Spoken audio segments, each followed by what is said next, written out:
Hi, buddy, it's Chap. So today is a video I've been looking forward to making. It is going to be the definitive deadlift guide. Okay, so I'm going to cover a bunch of different topics, and then I'll kind of you'll see my kind of workout today. I think it'll be really helpful. I'm going to answer a lot of questions before you even get a chance to ask them. I hope you really like it. Please consider subscribing to the channel. I think there'll be a lot of great content. So here we go. First thing is first of all, why do you deadlift? Okay. I've been deadlifting for a long time, and a lot of times I'll hear people say, well, you don't need to do that. It's dangerous. And my response is, well, you don't need to do a lot of exercises. Like, you don't necessarily need to squat to get better legs. You don't need to necessarily, bench to get a bigger chest. There's lots of different things you can do. But if you are trying to build a lot of mass, get really strong in your overall body, then deadlifting is an amazing exercise. It's amazing. It has so many benefits to it. Is it possible to get hurt deadlifting? Of course, you can get hurt squatting or benching or lots of other exercises if your technique is wrong, if you haven't mastered the movement, if you rush into it and start too much too soon. So again, part of this video is going to be just me talking about the keys to getting better at deadlifting, how to do it, even some programming pieces to it. And again, I'm not saying that you have to deadlift. I'm saying that if you want a really balanced, strong physique that hits lots of different muscles, deadlifting is an incredible movement. Okay, so I'm going to run through a couple things before I start getting into the workout. Okay. Mastering your 4-minute deadlift is critical. There are so many people that I've coached and taught and trained that are worried about going heavy too soon. And that's one reason why deadlifting has gotten a bad name, because people who haven't mastered the form are worrying about the weight that they're doing. So deadlifting is really all about mastering your technique and a slow progressive overload. Okay. Even as you see my workout, you'll see how many warm-up sets I'm doing, and you'll probably say, geez, man, he's doing a lot of warm-up sets, because I'm trying to prepare myself for the workout that I'm doing. So I urge you to be patient when you deadlift, okay?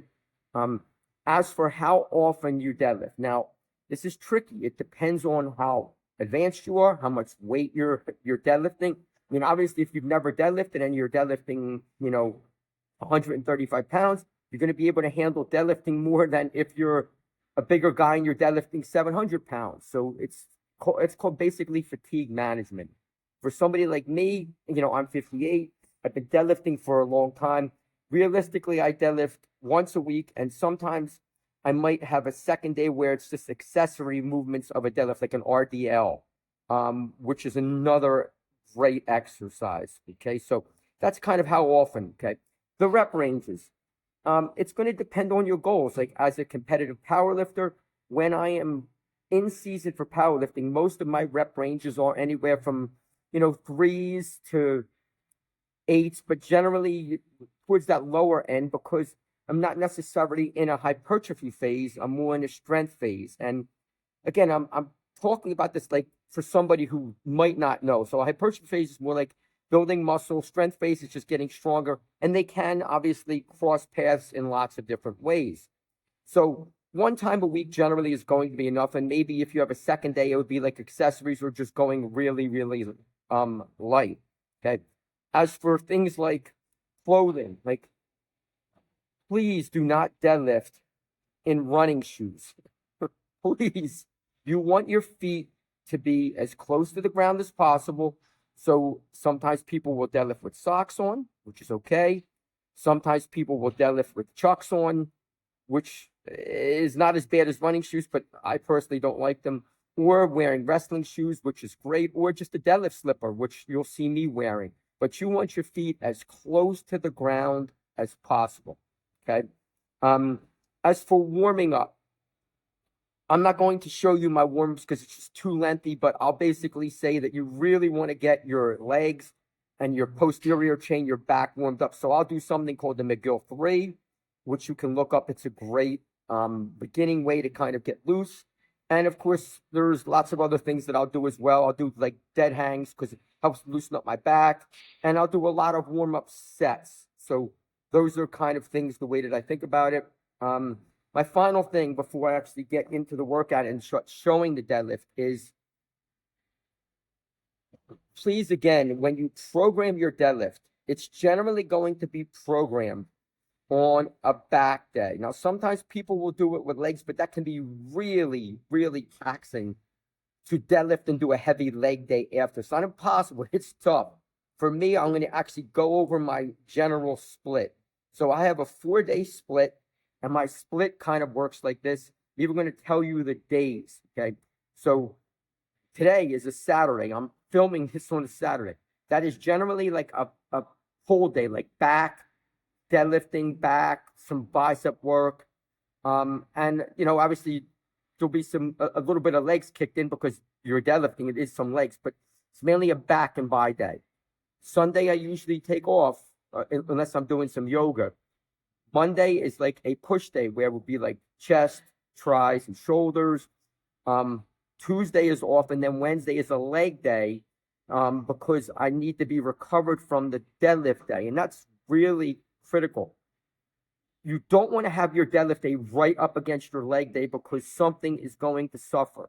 Okay, so I split them up, and then Thursday is an accessory day where I'm coming back and hitting those muscles that I'm trying to get a second day with, which for me right now, I'm thinking more along the lines of my pushing muscles because I think those are things that I'm prioritizing right now.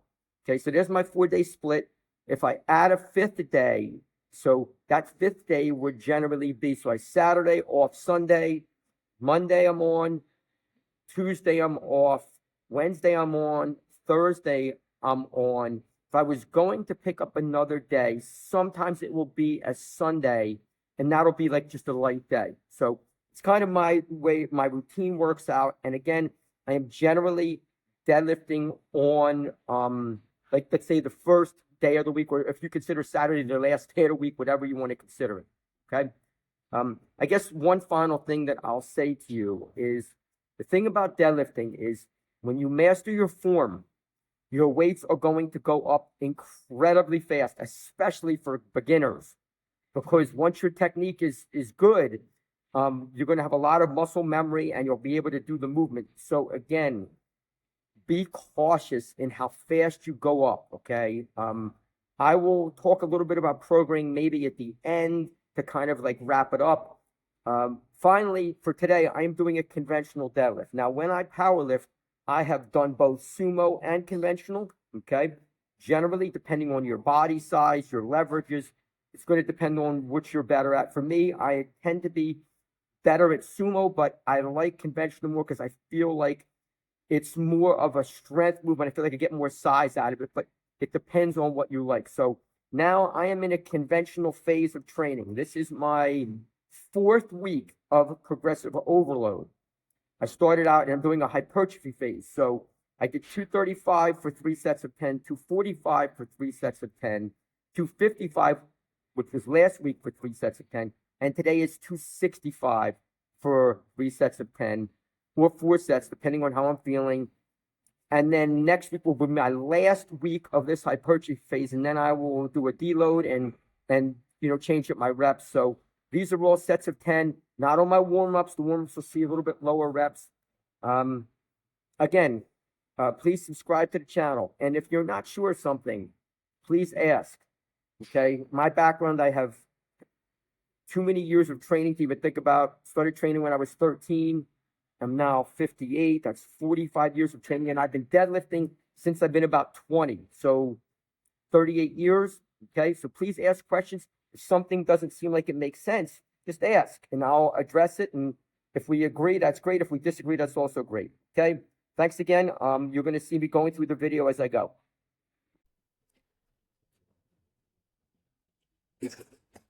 Okay, so when you're deadlifting, you want to think about a hip width stance. Hip width, right where your feet are, you want to split your foot in half. So you want to make sure that the bar is about an inch from your shin, okay? And then I like to kind of just bring my hips back until my shins hit the bar. But the bar can't move. The bar can't move. Only go down as far as you need to. Okay, so this is like a warm up. I come down. I'm taking a double overhand grip. I keep bringing my hips back. I grab the bar right outside my legs. Stand. The bar is coming straight down. And every rep, even on the warm ups, to look the same.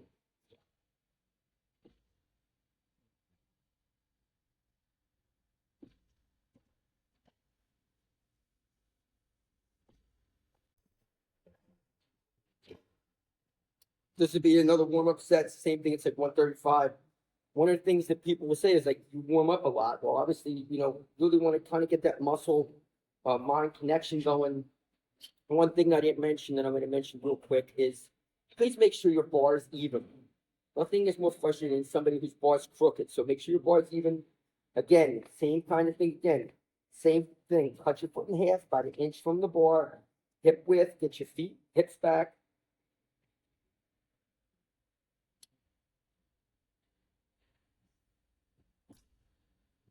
Also, do not lean back, just stand straight.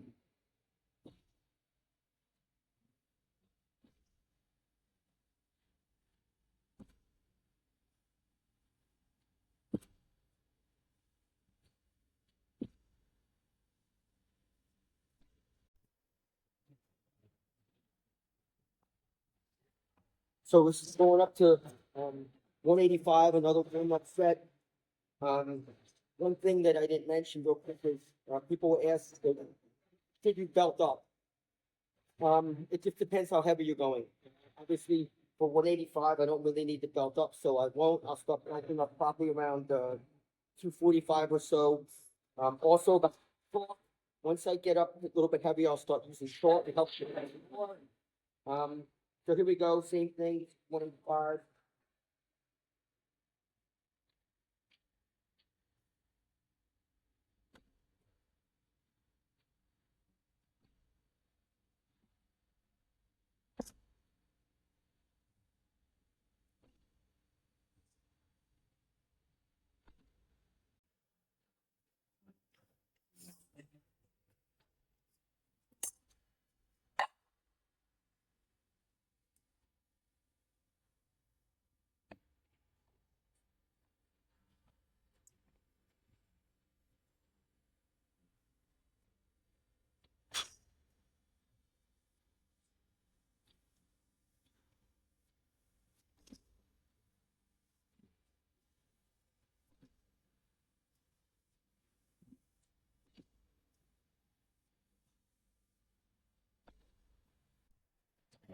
Okay, now I'm going to be starting on my working sets. So again, I'm doing 3 sets of 10 with 265. Again, this is 235 week 1, 245, 255, 265 for sets of 10. Now, one of the things you're going to see is the goal is when you watch the sets, are they all the same? Do they look consistent?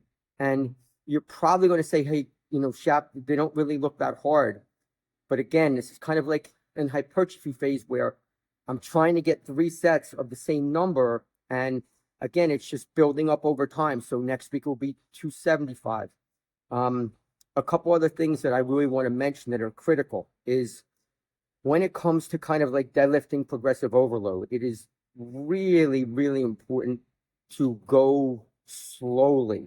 Like you don't want to sit there and be rushing the process because if you do, you'll be a much greater chance of getting injured. And it's just really not how you want to go about it. At the end of my 3rd set, I always believe, especially on compounds, bench, squat, deadlift, even like things like a row, you want to do a back down set. So on my 4th set, I'll go back down to 225 and just really work on just getting a few nice, really clean reps just to feel good about the workout. So it'll be, 3 sets of 10 with 265 and then a 225 for probably like 8 to 10.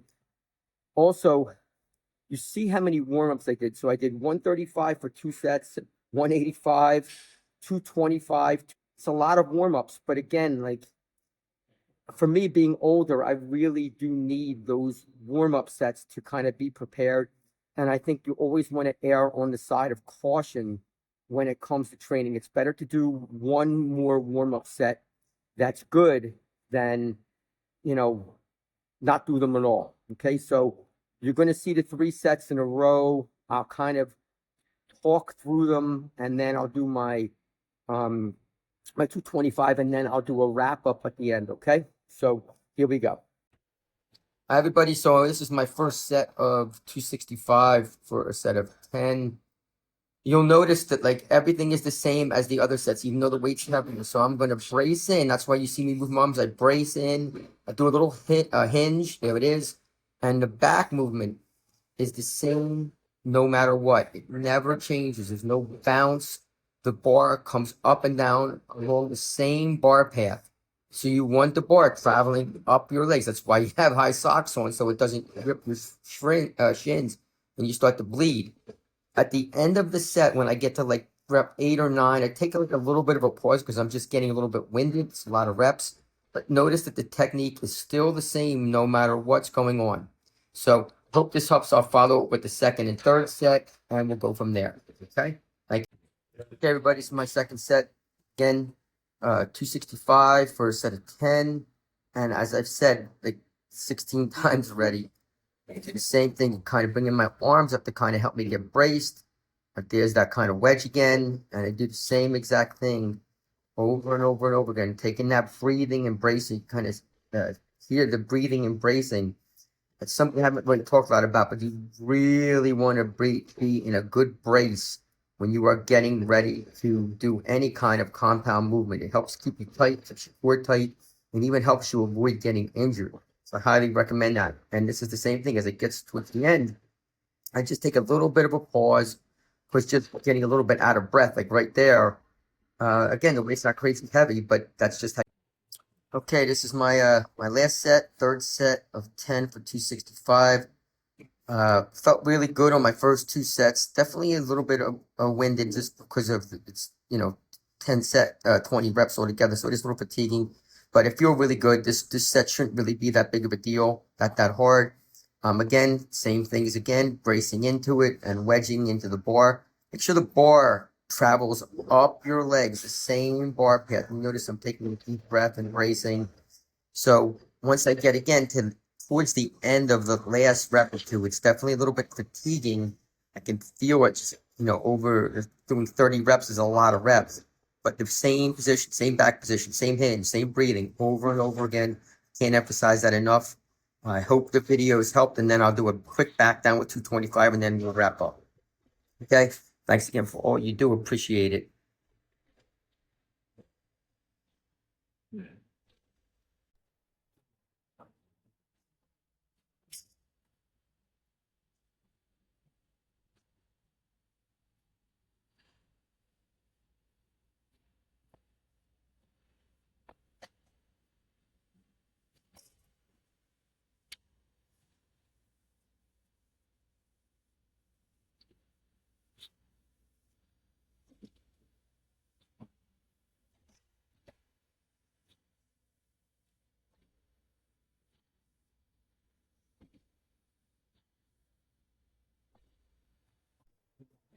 Okay, everybody. I want to kind of highlight the workout today, do a little wrap up, give you a few ideas, and then obviously I hope you subscribe to the channel. Hope you like it. Hope you, more than anything else, hope you ask questions if there's something you don't understand or if you have any ideas. So just a highlight of the workout, okay? So I did 135 for 2 warm-up sets. I did 185 for a warm-up set, 2 1/4, and then 245. So it's 5 warm-up sets. You might say, like, why do I need so many warm-up sets? Well, for me, again, I'm older, and I really need time to kind of prepare my body. And for those of you who question it, I want you to just take a second and think about if you ever played a sport. So let's say you played the sport of football. You wouldn't come out on the field and all of a sudden start hitting somebody, okay? Your nervous system would be in shock from that, so you do a bunch of warm-ups. Same thing in lifting. Now, do you need to do 5 warm-up sets for bicep curls? Of course not. It's a bicep curl. But if you're doing compounds, a deadlift, a squat, a bench, or a press, or something heavy, you really do need to warm up. So saw me do 5 warm-ups, okay? My 3 sets, again, this is my 4th week on the hypertrophy phase, okay? And it was 235 for 3x10, 245, 255, and today was 265 for 3x10. And next week will be my last week. It's my 5th week. It'll be 275 for 3x10. And then I will do a little bit of a deload and readjust my reps, okay? So generally, I'm not going to go up in reps. I'll go down. I'll go down to like 8s, and then I'll go down to probably 5s, and then I'll come back up and see if hopefully my weight's increased, okay? If you watch the sets, they should have all been really close to the same. So it was a total of 30 reps. The reps should look almost exactly the same. Sure, there's going to be a little bit of a deviation, especially on the 3rd set at the end because it was fatigued. It's not that the weight was heavy. It's just a lot of reps, you know? So that's common, but it shouldn't be so severe that they're like, man, what the heck is this guy doing? And that is one of the things that I want to kind of touch on is mastering your form is critical when it comes to any kind of movement, okay? Any kind, but especially compounds, because you got a lot of muscles involved. You got lots of little stabilizer muscles. And if something is off, there's a good chance you'll end up getting injured by something you don't even realize. So if you go a little heavy, you might tweak something. That's why you want to make sure that your form is spot on. And again, if you think about it, so I did 265 for a 3x10, but I could have definitely done more. I mean, definitely more than that, but it wasn't part of my training for today. So it's just something you really want to think about. Another thing that I want to kind of talk about very briefly is the programming piece, okay? So I would never come in and do something called instinctive training. So if you don't know what that means, it just means you come into gym and you train by how you feel, okay? And for many people that do that, it's great when you feel great, but it's horrible when you feel like crap. So, you know, you want to be able to have a plan in pencil, which means that it's a sketch of what you're going to do. So today, my sketch was what I did. The only deviation was on my back down set. Instead of doing like 8, I did like 5 just because I was tired. And it's not going to have any long-term issue with that. It was just something how I felt. But the other stuff was exactly what I was planning. That's the planning, okay? So when you are doing kind of compounds, or any workout really, you should have a plan in place of what you're going to do. Is it as important for ISO movements like a curl or a push down? No, of course not, because you're generally going close to failure or to failure with that. The final 2 things I'll touch on is something you might say, like in a hypertrophy phase, don't you want to go close to failure? Yes, you do. On those ISO movements, you definitely do. On a compound like a deadlift, here's the thing, is if on that first set of 265, let's say I do 15 or 18. The thing is though, but then I'm not going to be able to come back and do that the next set. I'm trying to do each set the same so I can progress up. I hope that makes sense. I'll kind of repeat it. Is if you're going all out on your first set of a compound movement, you realize that the next sets are not going to be the same. If I went all out on my first set, and let's say I get 16 reps, first of all, I'm going to have to take so much rest to be able to come back and do anything close to that. And that's not the goal, okay? It's not the goal of the workout. The workout is to progress each week and then deload and come back and see if I've gotten stronger. I hope that makes sense because that's really critical. Because some people might say, hey, Craig, it looks like the sets weren't that hard. No, they weren't crazy hard. On a let's say an RPE, probably, you know, first set's like a 7, the second set's probably like an 8, and the third set's probably like an 8.5. So there's more in the tank. But again, next week I'm going up, so it's going to be a little bit harder. Okay. My final thing is, if you don't know how to deadlift, okay, please watch some videos. You can watch my video, you can watch other videos, and learn how to do it right. Okay. A deadlift is not a squat. If somebody is telling you anything like that, they are just wrong. It is a hinge motion. You should feel a deadlift a lot in your hamstring, a conventional deadlift, a lot in your hamstring, your posterior chain, which is your hamstrings, your glutes, your back, Even your upper back, if you're deadlifting right, the next day your upper back's going to be sore just from being a stabilizer and staying tight. So it's not a squat at all. Your quads should not be lit up after deadlifting. If they are, you were too deep into it, and that is not what you want. It's also how you get hurt. Okay, so thank you so much for watching the video. I hope you got something out of it. Ask questions. Please subscribe to the channel and share, okay? Because my goal ultimately, no matter what, is to help you get better, okay? Everybody have a great day. Talk to you soon.